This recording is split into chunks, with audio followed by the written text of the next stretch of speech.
warahmatullah. Syukur alhamdulillah di malam hari ini kita bisa hadir untuk sholat isya berjamaah yang dilanjutkan dengan sholat tarawih dalam rangka untuk menyempurnakan ibadah puasa yang kita kerjakan di bulan ini. Mudah-mudahan kehadiran kita pada malam hari ini diterima sebagai amal soleh di sisi Allah Subhanahu wa Ta'ala. Kita sudah masuk tanggal 16 ini. 16 Maret berarti kita sudah 16 hari. Jadi tanggal bulan hari ini adalah tanggal 17. Karena pergantian tanggal itu kalau bulan itu Maghrib. Jadi sekarang sudah tanggal 17. Kalau kita mengacu kepada sebuah hadis bahwa tanggal 17 itu adalah turunnya Quran, nuzulul Quran. Dalam sebuah hadis disebutkan bahwa turunnya Quran itu pada hari yauma taqol jam'an, bertemunya dua pasukan kafir dan dua pasukan kafir dan iman. Itu pas tanggal 17. Itu turunnya Quran. Kalau kita lihat dalam Quran, memang kalau kita lihat dalam Al-Quran itu memang Quran itu turunnya pada bulan Ramadan. Syahrul Ramadan allazi unzila fihi al-Quran. Bulan Ramadan yang diturunkan Quran di dalamnya.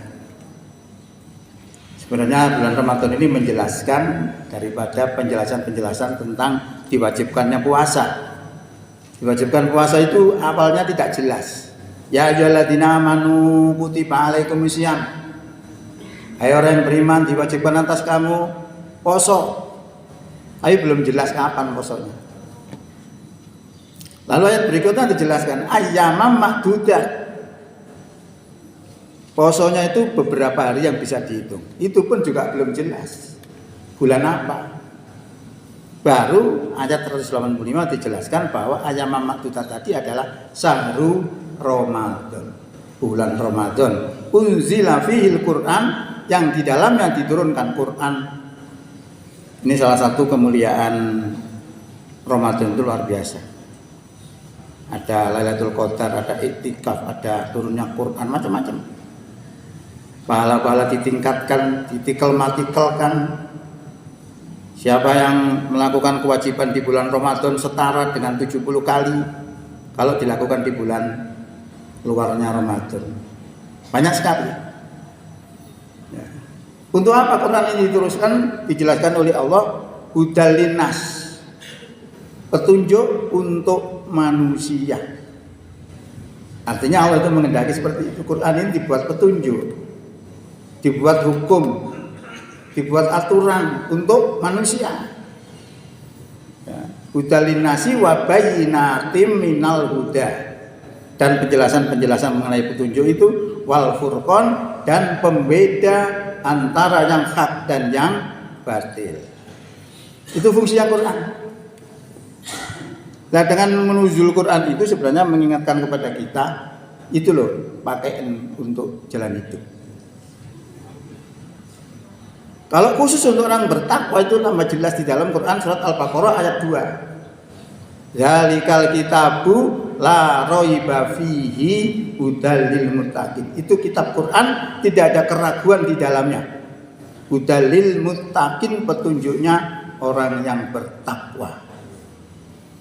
Jadi kalau kita mengklaim diri kita iman takwa, yaitu petunjuknya Quran. Sudah beranikah kita menjadikan Quran sebagai pedoman hidup kita? Karena kita lihat orang Islam sendiri dengan Quran yang masih banyak yang ragu, tidak bisa menerima keseluruhannya. Ya, padahal Allah sudah katakan tidak ada keraguan di dalam Quran, pasti benar. Jangankan kita kalau orang kafir sudah pasti ya. Kalau orang beriman kalau meragukan Quran itu ya perlu tanda tanya. Kalau siapa yang ragu, Allah beri tantangan. Wa in kuntum fi raibim mimma nazzalna ala abdina fa'tu bi suratim mim mislihi wad'u syuhada'akum min dunillahi in kuntum shadiqin. jika kamu ragu-ragu terhadap apa yang kami turunkan kepada hamba kami Muhammad, maka buatlah satu surat saja yang semisal dengan Quran. Ajaklah kroni-kronimu selain daripada Allah, in kuntum shodiqin, jika kamu adalah orang yang benar. Ternyata nggak ada yang bisa membuat. Sampai sekarang 14 abad yang lalu Allah berikan tantangan, sampai sekarang tidak ada orang membuat satupun. Kenapa orang nggak bisa membuatnya? Karena Quran itu mukjizat. Ya, mukjizat itu tergantung situasinya ya. Kalau zamannya Nabi Isa, mukjizat itu berupa kedokteran. Karena saat itu kedokteran hebat. Nabi Isa diberi kemampuan bisa menyembuhkan penyakit yang orang lain nggak bisa menyembuhkan. Bismillah. Nabi Muhammad juga sama. Kenapa dikatakan Quran sebagai mukjizat? Karena saat itu orang-orang Arab itu yang namanya bahasanya itu luar biasa. Quran menandingi dengan gaya bahasa yang luar biasa.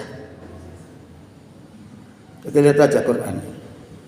Bismillahirrahmanirrahim. Matani mim. Alhamdulillahirabbil alamin. Matani nun. Ar-Rahmanirrahim. Matani mim. Maliki yaumiddin. Matani nun. Mim nun. Udah dalam bahasa bersajak api. Walau birabin nas, malikin nas, ilahin nas dan sebagainya. Matani s sin semua. Bersajak a. Kita nggak pernah perhatikan itu. Hebat. Makanya sampai sekarang nggak ada orang bisa membuat. Itu dari sisi bahasanya. Belum dari sisi isinya. Luar biasa. Nah, kita lanjutkan sedikit. Maka kalau tidak bisa membuat, Allah katakan, fa ilam taf'alu, jika kamu tidak bisa membuat, walan taf'alu, maka sekali-kali kamu tidak akan bisa membuatnya, fattakun narallati waquduhan nasu wal hijarah, maka takutlah kamu kepada api neraka yang bahan bakarnya terdiri daripada manusia dan batu, uiddat lil kafirin, yang disediakan untuk orang kafir. Itu tantangan Allah. Bahan bakarnya nanti itu batu dan manusia, apa bisa? Batu bisa murtad batu. Loh, kalau Allah berkehendak ya bisa saja. Allah itu memiliki ilmu kun fayakun, jadilah. Kita lihat api itu kan panas. Kalau Allah berkehendak dingin ya menjadi dingin. Itu artinya kalau batu itu logikanya nggak bisa menyala. Kalau Allah bikin menyala ya menyala. Ketika api itu dipakai membakar Ibrahim karena mendapatkan hukuman dari Raja Namrud itu, lalu Allah berfirman, ya naru kuni bardan wasalaman. Hai api, jadilah kamu dingin dan menyelamatkan. Apinya tunduk menjadi dingin. Ya. Itu adalah tantangan-tantangan Allah yang diberikan kepada orang yang masih ragu-ragu kepada Quran. Dari segi isinya juga demikian, segi isinya luar biasa juga. Sampai orang kafir itu masuk Islam gara-gara isinya Quran. Di dalam sebayat disebutkan gini, innal ladzina yakfuruna bi ayatina sawfa nuslihim naro kullama nazijat juluduhum baddalnahum juludan ghairaha liyadzuqul azab. Sesungguhnya orang-orang yang engkar kepada ayat-ayat kami, kelak akan kami masukkan mereka ke dalam neraka. Setiap kali kulit mereka itu hangus, kami ganti kulit mereka dengan kulit yang baru, supaya mereka dapat merasakan sakit terus-menerus. Ya. Kenapa Allah ganti kulit yang baru? Karena kalau kulit itu sudah gosong, itu sudah tidak terasa. Karena saraf sensorisnya sudah rusak. Ternyata ini ada seorang dokter yang membaca makalahnya orang Amerika bernama Kate Moore tentang kulit. Ternyata kulit itu dijelaskan bahwa kalau kulit itu sudah hangus, maka kulit itu tidak terasa lagi. Karena saraf-sarafnya sudah rusak. Loh, ini lepas. Informasi penyelidikan tentang kulit tadi, kalau kulit sudah hangus tidak terasa. Makanya Allah ketika orang berada di neraka itu kulitnya hangus lalu diganti dengan kulit yang baru, liyazukul azaba, supaya bisa merasakan sakit terus-menerus. Kehebatan Quran. Nah, setelah melihat kenyataan itu, maka dokter tadi akhirnya masuk Islam dengan beberapa orang mahasiswanya. Inilah Quran, mukjizatnya Quran. Termasuk juga ketika seorang dokter bernama William itu merekam sebuah pohon, di mana pohon itu ternyata berbunyi. Ya, pakai rekaman yang canggih dia sehingga bisa direkam suara itu, kemudian suara itu dirubah menjadi gambar. Suara dirubah jadi gambar, bisa. Kalau orang sakit jantung di rumah sakit, jantung kan deg deg deg gitu. Kalau dilihat di layar monitor ada garis-garis gitu. Kalau jantungnya tidak bergerak ya lurus tit gitu. Kalau ada gempa juga sama, dilihat pakai alat bisa. Artinya suara bisa dirubah jadi gambar. Nah, suara rekaman pohon tadi itu ternyata dirubah menjadi gambar. Anehnya yang keluar gambar itu bukan garis-garis, tapi lafadznya Allah. Jadi tulisan Allah. Kaget ini. Karena Profesor William ini adalah orang yang tidak mempercayai Quran. Ya, dia orang Nasrani. Akhirnya dia tanya kemana, ke sana kemari, ke seluruh agama, tidak ada yang bisa memberikan jawaban. Yang bisa memberikan jawaban cuma Islam. Ada salah seorang sarjana Muslim menyampaikan sebuah ayat terkait dengan zikir itu tadi di dalam Al-Quran surah 17 ayat 44. Semua yang ada di langit 7 dan di bumi dan apa yang ada di dalamnya, mereka semua bertasbih memuji kepada Allah, cuma tasbihnya kita tidak mengerti. Pasti itu kaget ini. Jadi dengan jawaban Quran seperti itu puas dia, karena dia cari kemana-kemana nggak ada yang bisa memberikan jawaban, cuma Islam saja yang bisa memberikan jawaban. Sehingga pada suatu hari dia berkhutbah di depan gereja menyampaikan bahwa saya sudah 30 tahun menjadi peneliti, tidak pernah menjumpai fenomena yang seperti yang saya alami selama ini, dan tidak ada yang bisa memberikan jawaban seluruh agama kecuali Islam. Oleh karena itu tidak ada alasan lagi bagi saya kecuali saya harus masuk Islam. Sehingga dia bersyahadat asyhadu alla ilaha illallah wa asyhadu anna muhammadar rasulullah. Itu Quran diselidiki oleh orang kafir seperti itu keyakinannya. Maka harapannya kita harus lebih dari itu. Maka dengan turunnya Quran itu mengingatkan kita, itu loh jalan hidup kita.